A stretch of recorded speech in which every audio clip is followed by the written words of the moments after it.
Le parole dell'immortale Ornella Vanoni, risuonate in sua memoria a San Siro prima del derby di andata e passate chissà quante volte nelle cuffie di Anne-Joan Bonny, per esempio, dichiarato fan della cantante milanese, ben raccontano la settimana interista, che ha un appuntamento irrinunciabile. Lo scudetto numero 21 nel mirino da inizio stagione e che l'Inter vede arrivare, forse perché, nel più classico caso di profezia autoavverante, è stata l'unica dichiaratamente a volerlo più di ogni altra cosa. Sono giorni strani, tesi, i biglietti per San Siro sono stati polverizzati in pochi minuti, il centro del mondo calcistico italiano sarà il Meazza dalla sera o chissà già dal tardo pomeriggio. E allora, nel pieno dell'attesa leopardiana, facciamo un utile esercizio, ricapitolando tutte le volte che abbiamo aspettato uno scudetto. Per qualche lacrima di maggio, non occorre specificare i giorni, e tanti giorni di gioia sempre in maggio, anche qui non occorre essere più precisi nel calendario. Guardando bene in fondo al cesto, per non farci mancare nulla, troviamo anche un paio di 22 aprile.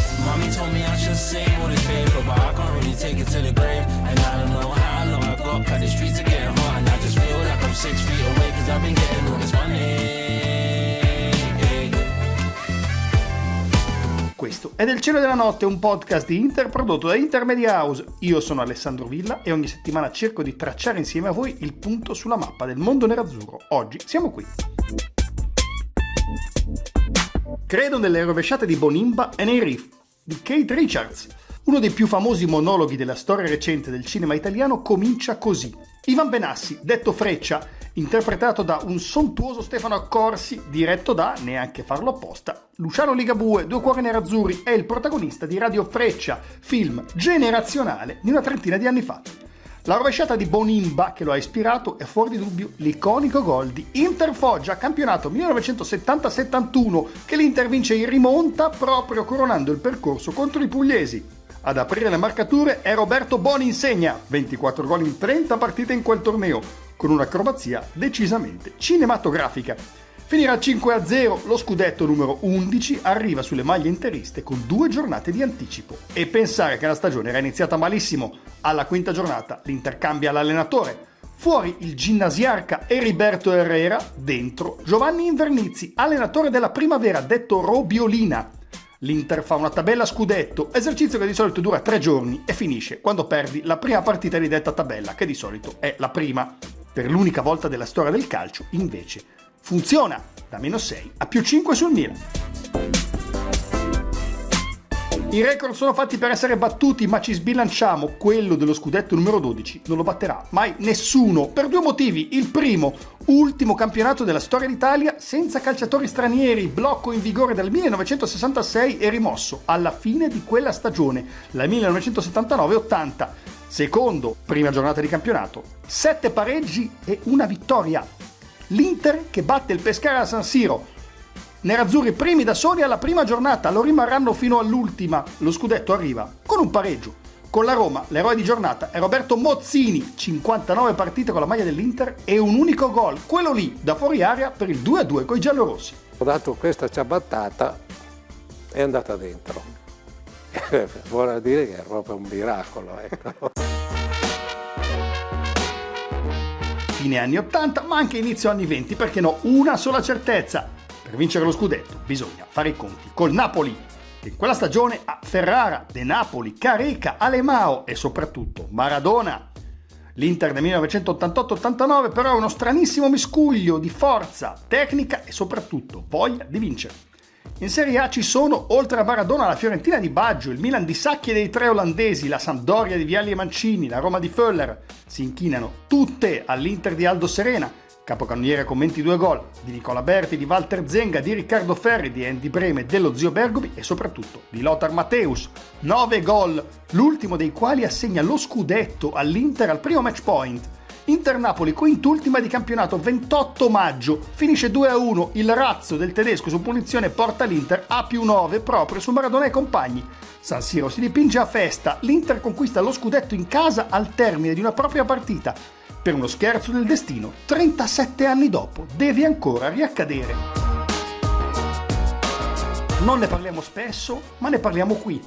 Il 5 maggio del 2002 è stato spesso raccontato come una debacle incredibile. In realtà l'Inter non vinceva in casa della Lazio da oltre 10 anni E quella Lazio, pur non la migliore di quegli anni, aveva in campo Peruzzi, Nesta, Stam, Simeone, Stankovic e, ai noi, Karel Poborski, doppietta quel giorno.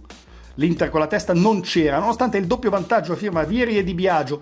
Forse lo scudetto se n'era andato davvero 2 domeniche prima a Verona con il 2-2 sul campo del Chievo. La Federazione Italiana Gioco Calcio ha fatto sapere intorno alle 19:30 che il titolo di campione d'Italia per la stagione 2005-2006 è dell'Inter. L'Inter è campione d'Italia prima di una propria partita. Il problema è che è un amichevole prestagionale Inter-Monaco Sud Tirol Cup 26 luglio 2006. Come ci si è arrivati? L'inchiesta della Procura di Napoli aveva fatto sì che la FIGC emettesse, in quel pomeriggio di luglio, un comunicato stampa in cui riconosceva all'Inter, prima classificata, dopo le sanzioni inflitte a Juventus e Milan, il titolo di campione d'Italia 2005-2006. Uno scudetto arrivato per restare. L'occasione per non scucire il tricolore sembrava perfetta, lo scontro diretto con la Roma in casa a 6 partite dalla fine del campionato. Sarebbe stato un record per una squadra che aveva appena infilato 17 vittorie consecutive, una schiacciasassi. Si gioca il mercoledì alle 17:30 per questioni di ordine pubblico. San Siro è vestito a festa. Dopo un primo tempo di marca interista, però, passa la Roma con Perrotta. L'assist lo fa un certo Christian Chivu. Il pareggio di Materazzi sul rigore sembra il preludio alla festa. Invece, dopo diverse occasioni, passa la Roma con una punizione deviata di Totti. Cassetti nel recupero mette il punto esclamativo 1-3 e festa rinviata. Rinviata, ma neanche di tanto. Domenica 22 aprile, un giorno che diventerà storico. A Siena l'Inter deve vincere e sperare in una sconfitta della Roma, che cade a Bergamo con una rovesciata di Zampagna. I toscani però devono salvarsi. La partita è tesissima, l'Inter passa in mischia con Marco Materazzi nella sua stagione di grazia, in cui segnò in campionato più di Ronaldo, Cruz, Kakà e Pazzini, per dire. Il Siena pareggia di testa pochi minuti dopo. La situazione è seria, le notizie provenienti da Bergamo sono positive, ma all'Inter serve un gol.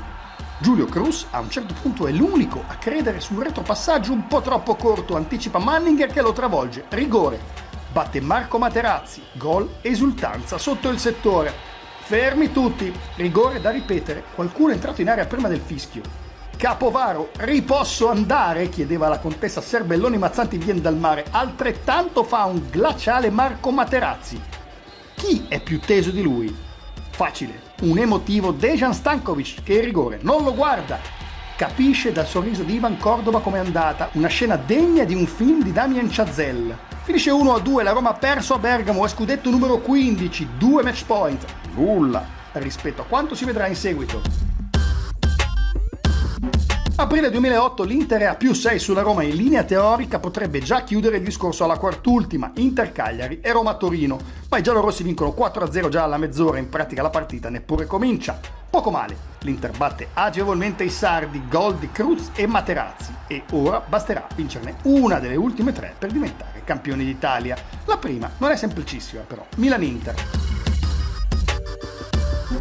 Se vince il derby l'Inter è campione d'Italia, ma il Milan, che pure è alla ricerca dei punti per la qualificazione in Champions, ha uno scatto d'orgoglio, domina ma non segna nel primo tempo. Nella ripresa Inzaghi e Kakà trovano i gol del successo. Inutile la punizione gioiello di Giulio Cruz, sempre lui, finisce 2-1. Poco male, secondo match point sfumato, arriverà il terzo una settimana dopo. Certo, vincere lo scudetto sul campo dei rivali storici, una di quelle possibilità che capitano una volta nella vita, e la chance è stata sprecata, peccato. Quante probabilità ci sono che possa mai ricapitare? Corsi e ricorsi storici, un anno dopo, di nuovo battere il Siena per vincere lo scudetto. San Siro ottime vibes, i segnali sono buoni, l'Inter parte fortissimo, Vieira dopo 11 minuti trova il gol di testa. La difesa nerazzurra si distrae e Maccarone fa l'1-1, ma sul finire del primo tempo il terzo gol in Serie A di un ancora minorenne Mario Balotelli riporta l'Inter sopra di 1. Sembra finita, ma improvvisamente Carjà segna il 2-2 da fuori area. L'Inter ne ha ancora, Cruz a botta sicura colpisce Marco Materazzi che si era spinto in attacco. Ancora col Siena, ancora lo scudetto in palio, Matrix sente di essere l'uomo del destino. Per una volta, forse l'unica nella sua carriera, non lo è. Si guadagna un rigore e lo calcia, ma il riflesso di Alex Manninger, scomparso da poco in maniera tragica, è clamoroso. Si resta sul 2-2, la Roma ha vinto, per vincere lo scudetto bisognerà andare a Parma a fare 3 punti. L'Inter in 100 anni tondi, festeggiati un paio di mesi prima, non aveva mai vinto uno scudetto all'ultima giornata in vita sua. Il Parma, di contro, assieme all'Inter, è l'unica squadra della storia del calcio italiano a non essere mai retrocessa in Serie B. C'è un piccolo problema: allo stadio Tardini i tifosi dell'Inter non possono entrare, non per aver fatto qualcosa, ma semplicemente per una specie di par condicio improvvisata da parte dell'Osservatorio sulle manifestazioni sportive, il quale, avendo vietato la trasferta dei supporter della Roma a Catania per via dei precedenti tra le due tifoserie, decide niente interisti. Ma, a giudicare dai boati che arriveranno, qualcuno, chissà com'è, è entrato. Per sgolarsi, però, ha dovuto aspettare più di un'ora, il tempo che ha impiegato l'Inter di Mancini a restare in partita contro il Parma, allenato da Manzo. La settimana però l'aveva iniziata Hector Cooper, il grande ex, che però fu esonerato il lunedì sera precedente al match. L'Inter resiste e prova a rimanere a galla costruendo grandi occasioni. Gioca una partita incredibile di nuovo Balotelli, 17enne, provocato in continuazione da Fernando Couto, anni 39, all'ultima partita della carriera. Balotelli ha ghiaccio nelle vene, non reagisce mai e si spolmona sulla fascia destra. Il resto della sua carriera non sarà purtroppo all'altezza di queste premesse da big assoluto.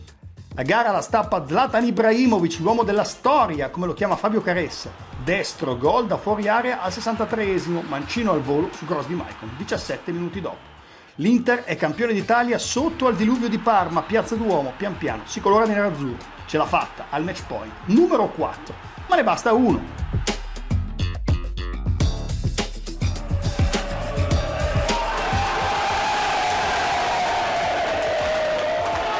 Dal divano parte prima, lo spezzatino TV ha creato situazioni paradossali e il Milan, sconfitto a Udine, regala il tricolore all'Inter, che festeggia davanti alla televisione. Le immagini sono uniche, i giocatori si abbracciano e vorrebbero andare per il bagno di folla in Piazza del Duomo. L'allenatore è irremovibile. Domani si gioca, dice José Mourinho. La sera dopo infatti è in programma, neanche a farlo apposta, Inter-Siena. La squadra insiste, ci prova per vie istituzionali. Il portoghese è un muro, delegazione respinta. Giulio Cesare è stato un portiere leggendario anche perché non era mai convenzionale e anche qui trova la via per il miracolo, la superstizione. Mister, pare abbia esclamato sulla soglia della camera dello Special One, se noi non andiamo in piazza, te lo dico, non vincerai più nulla, dice strizzando l'occhio.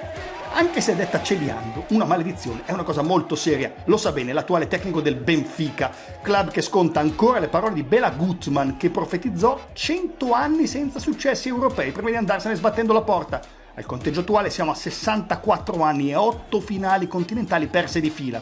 José si arrende, va bene, che pullman scoperto sia, ma domani battete il Siena.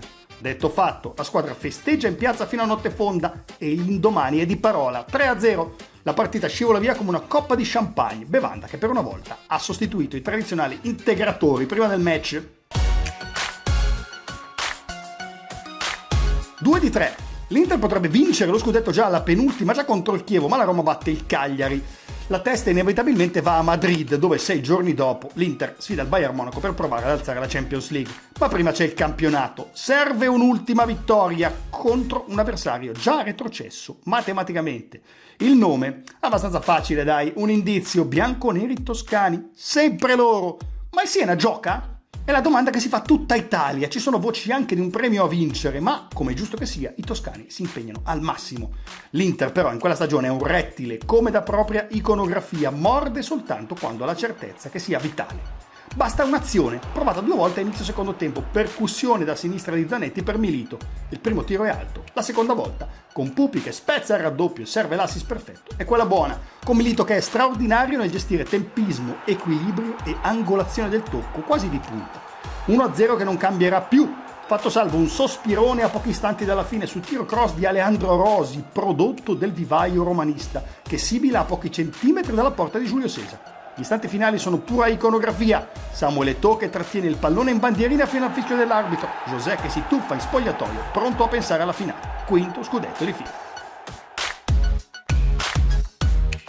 L'Inter è uno spettacolo, Andanovic in porta, Skriniar, De Vrij, Bastoni in difesa, Hakimi e Perisic sulle corsie, Barella ed Eriksen mezzali, Brozovic playmaker, Lukaku e Lautaro Martinez in avanti.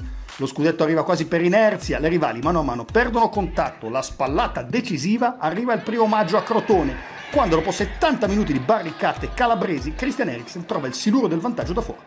Il raddoppio da Kimi in fondo al recupero serve soltanto ai fantallenatori collegati. Sull'aereo di ritorno l'Inter festeggia, ma la matematica arriverà il giorno dopo grazie al pareggio tra Atalanta e Sassuolo. L'Inter è campione d'Italia, la diretta che sognavamo di fare dall'inizio di questa stagione, ma anche da sempre, caro Fernando Siani, è un momento importantissimo, emozionante, bellissimo e ricco di gioia.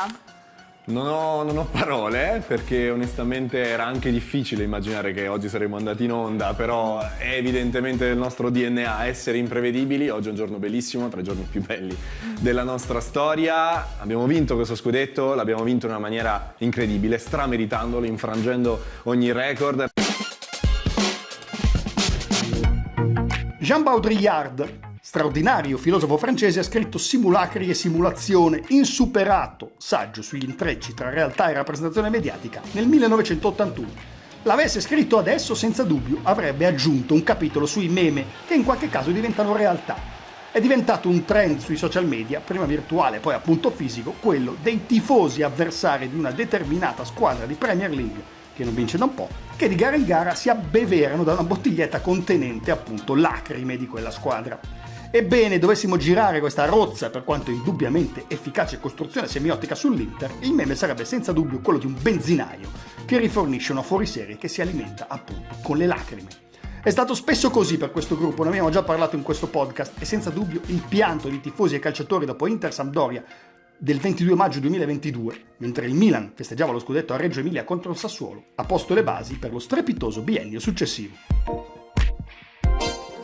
Dicevamo, vincere lo scudetto in casa degli eterni rivali, quando ti ricapita? Ricapita il 22 aprile del 2024, si gioca Milan-Inter, 33esima giornata, 5 dalla fine, se l'Inter vince diventa campione, 58 anni per la prima stella, altri 58 per la seconda, una regolarità impressionante, come impressionante è la tranquillità interista. Inter che passa al primo a fondo con Acerbi su calcio d'angolo, sfiora il raddoppio in almeno 3 occasioni, lo trova con Thuram a inizio ripresa, il Milan non ci sta e nel finale la prova tutte, 1-2 di Tomori, 2 cartellini rossi, Teo Hernandez e Calabria, uno lo prende anche Dumfries, all'ultimo assalto in area c'è anche Maignan per provare a rovinare la festa. Il tentativo è vano, anche quello di mettere la musica techno a volume da lite condominiale non attenua neppure di un'ottava il rumore dei tifosi interisti sugli spalti e dei calciatori in campo. La seconda stella è conquistata, tecnicamente è uno scudetto vinto a San Siro, ma in quell'occasione la società padrona di casa è il Milan. L'orologio è ancora fermo al 28 maggio 1989, quando Matteus, 37 anni fa, fece esplodere il Meazza, che ancora aveva solo 2 anelli di gioia. Che sia domenica sera la volta buona?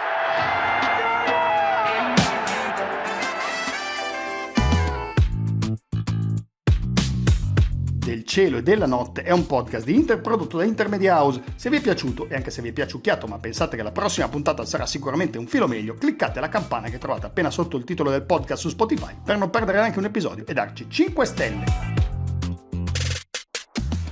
Mommy told me I should sing all this paper, but I can't really take it to the grave, and I don't know how long I got, 'cause the streets